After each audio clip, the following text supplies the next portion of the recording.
L'un des secteurs qui va générer le plus de multimilliardaires en Afrique, c'est celui de la construction.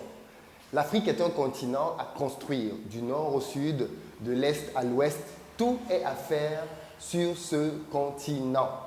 Il y a donc là énormément d'opportunités à saisir. Et dans cette vidéo, je vais vous dévoiler l'une d'entre elles. Mais je vais aussi vous montrer l'absurdité avec laquelle nos États sont parfois dirigés dans certains domaines stratégiques. Pas besoin d'avoir fait Polytechnique ou même la NASA pour comprendre où sont les poches d'enrichissement en Afrique. Je précise aussi souvent que l'un des endroits pour trouver de bonnes idées de business, ce sont les balances de paiement. Les balances de paiement, c'est un document un peu comme un document statistique, mais aussi de comptabilité qui permet de voir tout ce qu'un pays achète et tout ce qu'il vend. Quand vous prenez les balances de paiement de nos pays africains, vous avez là-dedans énormément d'informations très intéressantes qui vous montrent notamment où est-ce que nos pays mettent de l'argent chaque année. Et à partir de là, quand vous voyez que le pays met de l'argent dans un domaine, vous n'avez qu'à vous poser la question de savoir si je crée un business dans ce secteur, est-ce que je vais pouvoir récupérer une part de marché? C'est une question que je me pose toujours. Et à partir de là, vous allez vous rendre compte que dans beaucoup de domaines, il y a encore tout à faire. Revenons donc au domaine de la construction. En réalité, dans le domaine de la construction, quasiment tout est à faire. Là, par exemple, on est à Abidjan, au Vallon, dans un appartement que je suis en train de refaire. Et en regardant de près, je me suis rendu compte que l'essentiel des choses qui sont dans cet appartement viennent de l'étranger. Les spots lumineux, là, ils viennent de l'étranger. Les clims viennent de l'étranger. Je ferai une vidéo d'ailleurs sur les climatiseurs un peu plus tard. Mais même les carreaux, là, par exemple, la faïence, si vous regardez ce qu'on a au sol ici, ça vient de l'étranger. Quand j'ai acheté ça, on m'a fait comprendre que ça venait d'Italie. Et donc, on était très fiers de ça. Ces carreaux-là valent 50 € le mètre carré. Donc, 50 € le mètre carré. Et bien évidemment, ça se vend comme des petits pains. Et on est très content de dire que ce sont des carreaux qui viennent d'Italie.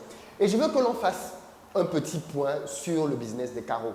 S'il y a bien quelque chose que l'on retrouve dans toutes les maisons quasiment construites en Afrique, je parle des maisons terminées bien évidemment, c'est du carreau. Ok? On est d'accord? Tout le monde quasiment utilise du carreau. On ne met pas de parquet au sol, c'est très rare.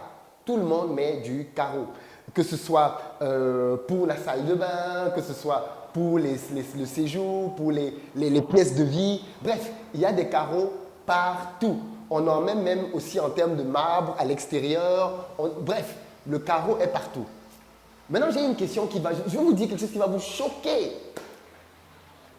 Est-ce que vous savez que 95% de toute la matière première qui permet de faire des carreaux est disponible en Afrique? Un pays comme la Côte d'Ivoire, qui est un pays qui fait venir énormément de carreaux de l'étranger, est un pays dans lequel on trouve 95% des matières premières qui permettent de fabriquer le carreau. C'est absurde, n'est-ce pas? Alors oui, je sais que depuis peu, le gouvernement ivoirien a investi pour construire enfin une usine de carreaux. Mais je me pose deux questions. La première, quelle est la qualité des carreaux qui sortent de cette usine? Parce que là aussi, on a malheureusement parfois ce drame-là.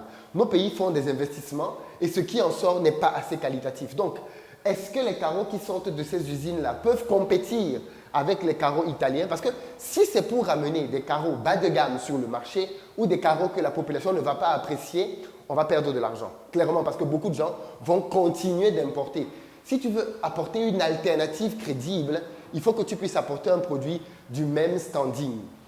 Mais je vais vous dire à quel point ce genre de raisonnement et de réflexion basique que je vous dis ici peut littéralement changer l'économie d'un pays. Et s'il y a un pays qui s'est lancé, il y a de cela quelques temps, dans la construction d'une usine de carreaux, c'est le Sénégal. En 2020, le Sénégal a ouvert la première usine de fabrication de carreaux de toute l'Afrique de l'Ouest. En janvier 2020, donc hier. Écoutez bien ce que je vous dis maintenant en termes de chiffres, pour que vous vous rendiez compte de l'absurdité avec laquelle on est dirigé parfois, mais surtout l'énorme potentiel qu'il y a pour pouvoir faire du business en Afrique. Cette usine-là a été construite sur, je crois, entre 40 et 50 hectares. Je ne me rappelle plus la dimension exacte. Et il y a d'ailleurs eu un gros tollé, parce que les gens ont dit que pour construire l'usine, on a abattu des baobabs. Des baobabs qui avaient entre 500 ans et 1000 ans. Alors là aussi, c'est l'éternel problème. Est-ce qu'il faut laisser les baobabs et ne pas faire d'usine au Sénégal? Je ne sais pas si tu peux faire, si tu peux trouver un endroit là où tu as 100 hectares sans avoir de baobabs. Il y a énormément de baobabs au Sénégal. Partout où tu vas au Sénégal, tu vois des baobabs. Donc je ne sais pas si on peut trouver un endroit au Sénégal là où on a besoin d'une grande superficie pour travailler sans avoir de baobabs que l'on va devoir déraciner. Il y a eu une polémique. Alors vous, je ne sais pas ce que vous en pensez. Cette usine-là a créé 1500 emplois. Alors baobabs qui sont là et qui finalement ne nous servent pas à grand-chose, ou alors une usine qui crée 1500 emplois, qui change bien évidemment le quotidien des Sénégalais. Dans tous les cas, le gouvernement n'a pas beaucoup réfléchi. Ils ont mis leur usine en dépit des revendications. Je précise que cet investissement est fait par un Chinois, une société chinoise, cotée à la bourse de Chine. Ce n'est pas le gouvernement sénégalais qui a fait cet investissement. Et écoutez donc les chiffres. Et en soi, je ne suis pas en train de le dénoncer. Il faut que nos pays soient attractifs pour des investissements. Moi, je suis pour le fait qu'une société chinoise vienne en Afrique, fasse une usine sur place, donne le savoir-faire aux Africains, de fait, et desserve le marché national. Ça, c'est très bien. Vraiment, c'est très bien. Si en plus, derrière, il peut y avoir une politique pour qu'elle puisse redistribuer son argent dans l'économie locale et pas juste faire partie de l'argent, là, c'est bingo. Mais en soi, les investissements étrangers en Afrique sont nécessaires. Il ne faut pas qu'on soit obsédé par le fait de se fâcher à chaque fois qu'on a un Libanais, un Français ou un Chinois qui vient investir. Non, non. Il faut que des investissements étrangers se fassent ici. De toute façon, dans le monde entier, c'est la course vers les investissements étrangers. Okay? Les gens supplient des grandes fortunes pour qu'ils viennent investir chez eux. Parce qu'un investisseur qui vient chez toi, c'est beaucoup d'avantages qu'il va apporter à ton économie. Donc en soi, les investisseurs étrangers, ce n'est pas mauvais. Il faut juste que l'on cadre leurs investissements chez nous. Donc je vais regarder les chiffres parce que je ne veux pas dire de bêtises, bien évidemment, par rapport à ce projet-là, qui est un projet quand même assez important. Il s'agit d'une usine, la société chinoise de production de carreaux Twiford Ceramics, qui s'est installée, comme je disais, au Sénégal. Écoutez bien les chiffres, donc, pour être précis. Alors, les besoins en construction du Sénégal par an, en termes de carreaux. Le Sénégal, c'est 16-17 millions d'habitants. On est à 78 850 tonnes par an, rien que pour le Sénégal, en carreaux. Mais vous savez combien le Sénégal paye chaque année pour acheter ces 78 850 tonnes de carreaux? Le Sénégal paye 30 milliards de francs CFA, donc environ 55 millions de dollars par an que le Sénégal paye pour pouvoir avoir des carreaux qui viennent dans le pays. Maintenant, est-ce que vous savez combien coûte la création d'une usine de carreaux? Une usine de carreaux, comme celle qui a été construite, a coûté un investissement de 82 millions de dollars. 82 millions de dollars. C'est-à-dire que la production d'un an et demi, le besoin pour un an et demi en carreaux suffit à construire une usine sur place. Mais on préfère chaque année donner 30 milliards à l'étranger. 30 milliards à l'étranger pour acheter des carreaux. Alors qu'avec juste un peu plus que cette somme-là, on peut construire sur place une usine qui va desservir tout le pays, créer 1500 emplois et derrière, s'il vous plaît, avoir la capacité, parce que c'est ce que le Sénégal fait maintenant, de livrer les pays aux alentours. La Gambie et plein d'autres pays aux alentours sont désormais livrés par le Sénégal, grâce à cette usine-là. Ce que je vous dis là sur le carreau peut vous sembler choquant, mais en réalité, ça s'applique à quasiment tout. Quasiment tout dans une maison. Je vous prends ces prises, je vous prends les luminaires, je vous prends beaucoup d'éléments de construction et vous pouvez dupliquer le raisonnement que je viens de vous faire. C'est-à-dire que chaque année, nos pays dépensent des fortunes à l'étranger pour acheter du matériel que l'on pourrait fabriquer sur place avec les mêmes sommes quasiment. Quasiment. Alors quand je donne cette somme, peut-être que vous pouvez avoir l'impression que ce sont de très grandes sommes, que le gouvernement ne peut pas... Ah si. Prenons un cas de figure très simple, hein, les stades de football. Okay? Un stade de football permet de construire 4-5 usines comme celle dont on vient de parler. Un seul stade de foot. On est en train de construire des stades à Yamoussoukro, on construit des stades au Cameroun, on construit des stades de foot au Sénégal, on construit des stades de foot partout en Afrique. Attention, le football, c'est un domaine ultra rentable quand il est bien géré. Le problème, c'est que beaucoup de nos pays construisent des stades sans avoir une vraie politique de rentabilisation de ces infrastructures. Mais si c'est vraiment rentabilisé, il n'y a pas de problème. Le foot génère beaucoup d'argent.